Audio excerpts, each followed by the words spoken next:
अपना आप ही देखते रहते थे। घर से आईना देखना बुरी बात नहीं, लेकिन सिर्फ अपना आप ही देखते रहना और हर वक्त देखते रहना, खुदा मुझे ऐसी खुदाई ना दे कि अपने सिवा कुछ दिखाई ना दे। ये भी कोई इतना ठीक मसला नहीं। आप गौर फरमाए, क्या अर्ज करना चाहता हूँ आपकी खिदमत में मेरे अजीज। एक तो अगर मैं बड़ी समझदारी से और बड़े गौर से और बड़ी तवज्जो से आपको ये बात समझाना चाहता हूँ कि अगर हुजूर से प्यार करोगे ना, तो ये जितनी दौलतों की और शोहरतों की मोहब्बत दिल में आती है, ये खुद ब खुद निकल जाएगी, खुद ब खुद निकल जाएगी, आसानी हो जाएगी, जीना आसान हो जाए। दूसरी बात आपकी खिदमत में अर्ज करूं, हम ना ताज़ा दम नहीं रहते, हम परेशान रहते हैं, हम बोर होते हैं, हमारी तबीयतें बाज़ोकात जल्दबाजी करती हैं, हम बाज़ोकात उलझ जाते हैं, करार तलाश करते हैं। उस करार को तलाश करने के लिए फिर बाज़ लोग उल्टी सीधी मूवीज़ देखते हैं। बाज़ लोगों का ख्याल है कि शायद मैं कोई लतीफ़ा सुनूंगा तो मामला ठीक हो, फिर उसका नतीजा भी निकला है लतीफ़े सुनने का। अब लतीफ़े सुनाना भी इतना बड़ा काम हो गया है कि मौलवी है पगड़ी दाढ़ी वाला, लेकिन उसके नाम के नीचे लिखा फ़नी मौलवी। खुदा के बंदे, ये संजीदा स्टेज है, दीनदार लोगों का करने का काम है, आप क्या कर रहे हैं? मौलवी भी फनी होता है, 6 मानादार है कि हमारा मिजाज था हर चीज शुगल मेला, हर चीज हंसना उलझना।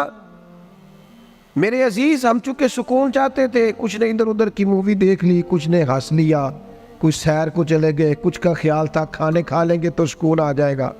याद रखना, इन चीज़ों में सुकून नहीं है, इनमें तो आप उलझते जाएंगे। मजीद तो सुकून कहाँ है, करार कहाँ है? आप कभी सहाबा की जिंदगियां देखें ना, हालात जिस तरह के भी थे ना, उनको जो सुकून मिलता था वो रुखे मुस्तफ़ा से मिलता था। उनकी तबीयत पूरी लग गई थी कि हुजूर अलैहिस्सलाम की जो यादें हैं वो दिल को ताज़ा करती। उनका ख्याल था कि बाहर अगर किसी चीज़ का नाम है तो वो जिक्र मुस्तफ़ा है, याद मुस्तफ़ा है और दीदार मुस्तफ़ा है। आला हजरत मुफ्ती हैं, फतवा देते हैं। आला हजरत मुफस्सिर कुरान है, कंजुल ईमान बजाते खुद एक तफसीर है, तर्जुमा ही तफसीरी है।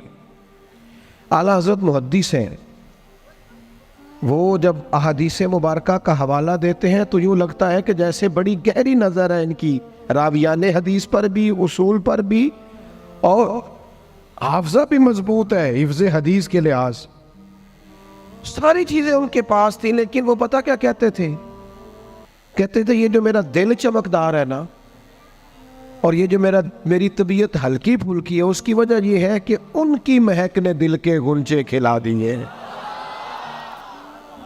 ये मैं नहीं आपको तकरीर सुना रहा, मैं तो जज्बात का इजहार कर रहा हूं। उनकी महक ने दिल के गुंचे खिला दिए हैं। तो क्यों गुंचे खिला दिए? कहते मेरे नबी का कमाल ये है कि वो जिस राह चल दिए हैं कूचे बसा दिए। वो जिस राह भी चल दिए हैं कूचे, हुजूर पर थोड़ा गुजर जाए तो काम हो जाता है। करार, सुकून, सारे दुख मिट जाएंगे अगर दिल हुजूर से लगा लोगे। अगर मुहब्बतों का मरकज रसूल पाक को बना लोगे। आप देखें ओहद के मैदान के अंदर काफिर ने एक बड़ी अजीब साजिश की मुसलमानों को परेशान करने के लिए। और भाई आप लोगों की वजह से अगर इतने लोग तकलीफ में हैं तो आपको समझ जल्दी से बैठ जाए जी, जल्दी से जी, फैसला करने में इतनी देर, अल्लाह आपको सलामत रखे, बैठ जाए जी। अब आप खड़े हैं जनाब, आप भी बैठ जाए, अल्लाह आपको बरकत अता फरमाए। अच्छा, एक बंदा महफिल में खड़ा हो जाता है मोबाइल लेके, अल्लाह उन्हें समझना चाहिए कि बाकी सारे कुल भी है मोबाइल।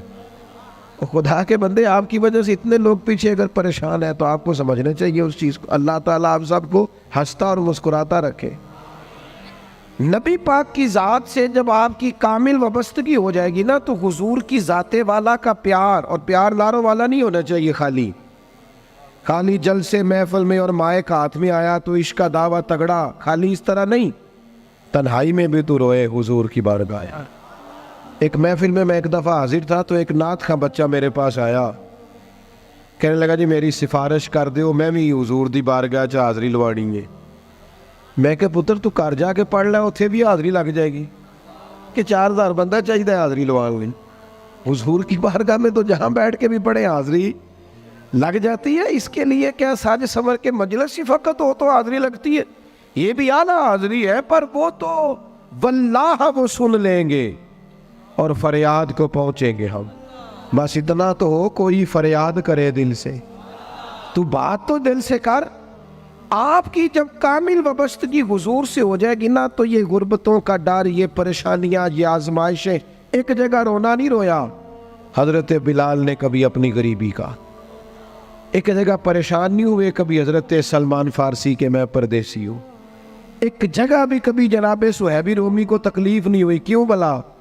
इसलिए कि हुजूर की मोहब्बत ऐसी दवा है जो हर बीमारी से शिफा अता कर देती। ओहद के मैदान में काफिरों ने एक चाल चली थी। उनको पता था कि कौन सी बात मुसलमानों को ज्यादा परेशान कर सकती है। उन्होंने एक अफवाह फैला दी थी कि माज़अल्लाह हुजूर को शहीद कर दिया गया। उसकी वजह से शदीद परेशान हुए सहाबा, और जंग के जो नतायज बरअक्स आए उसकी बड़ी वजह यह अफवाह भी बनी। अब सहाबा बड़े परेशान थे, हुजूर शहीद हो गए। कुछ लोग ना मैदान उहद से जब वापिस आ रहे थे ना, जंग खत्म होने के बाद, एक खातून जा रही थी मैदान जंग की जानिब। औरतें अपने मिजाज के लिहाज से कमज़ोर होती हैं कल्बी तौर पर, और बड़ी खूबसूरत बात लिखी है उलमा ने, कहते हैं औरत के दिल में दर्द ज़्यादा होता है ना, प्यार ज़्यादा होता है, और ये जो वो कमज़ोर वाक़या हुई है इसे ऐब ना समझो। इसीलिए तो अल्लाह ने बच्चे को पालने का ज़िम्मा उसका लगाया है कि वो शफ़क़त ज़्यादा रखती है, मोहब्बत ज़्यादा रखती है, दर्द दिल ज़्यादा रखती। इसलिए जिस दर्द से वो बच्चे को पाल लेती है ना। मेरा बेटा एक दिन घर में कुछ पका हुआ था, उसकी अम्मा कहने लगी खाना खाओ, कहता है मैं नहीं खाना। ओदी अम्मा कहती मैं बड़ा जोर लाया, बड़ी मेहनत की, बड़ी गर्मी च पकाया, अज तो यही खाना पड़ा है। कहने लगा मैं नहीं खाना, मैं आराम से खाना खा रहा हूँ। अब वो माँ बेटा बहस कर रहे हैं। थोड़ी देर गुजर गई तो मैनू कहती तुसी क्यों नहीं बोलते? मैं क्या मैनू पता है किन्ने जितना है, थोड़ी देर बाद खलो जाओ, मैनू पता है किन्ने जितना है। वो बच्चा उठ के अंदर चला गया, कहने लगा मैं नहीं खाता, तुसी खाओ। वो फिर 5 मिनट लगे तो वो पकाना शुरू करता जो बच्चा कह रहे थे। तो मैं क्या मैंने तो पता है ना नतीजा की है, तो इस बहस में जाने की ज़रूरत है। इसलिए कि माँ औलाद के सामने हमेशा ही हार जाती है। वो औलाद के सामने जीत सकती, वो नहीं जीत सकती ना। शफकत ऐसी है। औरतें मिजाज के लिहाज से अल्लाह ताला ने नरमी दी होती, इसको ऐब ना जाना जाए, ये अल्लाह ताला ने उन्हें वदियत की है चीज़। तो खातून जा रही है मैदान उहद की जानिब, वहां से सहाबा आ रहे। तो खातून पूछती है सहाबा से हुजूर का क्या हाल है? तो एक सहाबी अपने लहजे में गोया कहने लगे खबर मुश्किल है, पर तुझे सुनानी भी ज़रूरी है। इस जंग में तेरे भाई का इंतकाल हो गया है। बहन के लिए इससे बड़ी भी कोई खबर होगी कि भाई का इंतकाल हो गया? वो खातून ने ये खबर सुनी, इन्ना लिल्लाहि व इन्ना इलैहि राजिऊन पढ़ा, आगे गुजर गई। अगले सहाबी से जाके पूछती है हुजूर का क्या हाल है, और बेचैन है, दौड़ी जा रही। ये मेरी बात को समझे आप। किसी एक जगह जब आपकी मोहब्बत का गलबा होता है तो फिर बाज गम लगते ही नहीं। आपकी कैफियत ही और होती है जिंदगी गुजारने में। आगे बढ़ी, एक और सहाबी मिले, उनसे पूछती है हुजूर का क्या हाल है? तो कहने लगे मेरे पास तेरे लिए एक बड़ी सख्त खबर है, तेरे शौहर का इंतकाल हो गया। उसने थोड़ी देर के लिए खामोशी इख्तियार की, अल्लाह की रज़ा पे राज़ी रहने के कलिमात अदा की और आगे बढ़ी। एक और शख्स से सवाल, ये ज़रा सोचते जाना, ये खबरें अगर अचानक मिले, भाई चला गया है, बाप चला गया है, इसको सोचना, अपने ऊपर तारी करना, खुदा ना करे ऐसा हो। पर जब खबर मिले तो कैफियत क्या होती है। वो खातून आगे बढ़ी तो एक शख्स और मिला, पूछती है ज़रा बताओ ना हुजूर का क्या हाल है? तो कहने लगे मेरे पास तेरे लिए खबर है कि तेरे वालिद भी इस जंग में शहीद हो गए। बेटियों का तो मेका ही बाप से होता है, माँ से होता है। वालिद चले गए, थोड़ी देर के लिए गर्दन झुकी, कलिमात अदा की, और फिर पूछती है सियाबी से, वालिद चले गए, भाई चले गए, शौहर चले गए, मुझे बताओ कि मेरे नबी पाक का क्या हाल है।